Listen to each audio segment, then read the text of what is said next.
ఏం పొందుకున్నాడు? ఏ సమయంలో? ఈరోజు నేను ఆత్మతో నింపబడ్డాను అన్న వాళ్ళందరూ చేతుల పైకి లేపండి.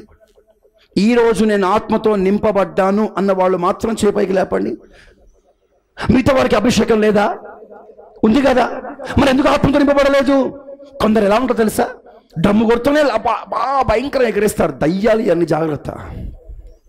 కొందరికి అభిషేకం ఉంటుంది, కానీ అనుకూలంగా ఉంటేనే ఆత్మను పొందుకుంటారు, ప్రతికూలంగా ఉంటే ఆత్మను పొందుకోరు, అందుకే తల దించుకుంటారు.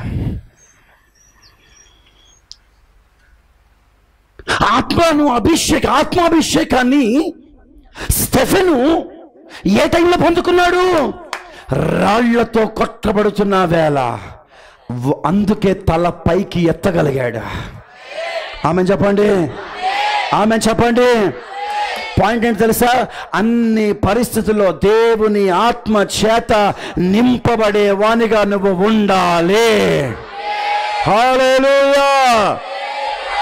ఆనందంగా చర్చకు వచ్చారనుకోండి, సంతోషంగా చర్చకు వచ్చారనుకోండి, మొదటి పాటల నుంచి ఎగరడం ఆరంభిస్తారు.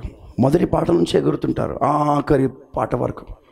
ఏదైనా కష్టంతో వచ్చారనుకోండి, ఏదైనా బాధతో వచ్చారనుకోండి, వీళ్ళు ఆత్మను పొందేది లేదు, అభిషేకాన్ని పొందేది లేదు, సైలెంట్గా స్తోత్రం లేకపోతే నేడు మొహాలు పెట్టుకొని. ఎందుకు ఆరాధించవలసింది ఎందుకు ఏడు మొహం పెట్టారు? ఎందుకు ఆత్మతో నింపబడతలేరు అంటే, రాళ్ళు పడుతున్నాయి మీద.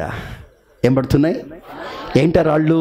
నిందలు, అవమానాలు, గాయాలు, సమస్యలు, బాధలు, వేదనలు. కానీ మాట చెప్పన, ఉట్టప్పుడు అభిషేకాన్ని పొందడం కాదు, రాళ్ళు మీద పడుతున్నప్పుడే నువ్వు అభిషేకాన్ని పొందగలగాలి.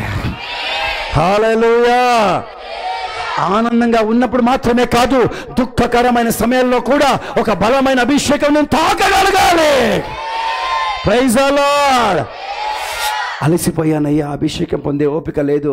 నువ్వు ఎంత అలసిపోయినా, శరీరం ఎంత నలిగిపోయినా, ఆత్మ దేవుని అభిషేకం ద్వారా దేవుడు నిన్ను బలపరచగలడు. Praise the Lord. హల్లెలూయా.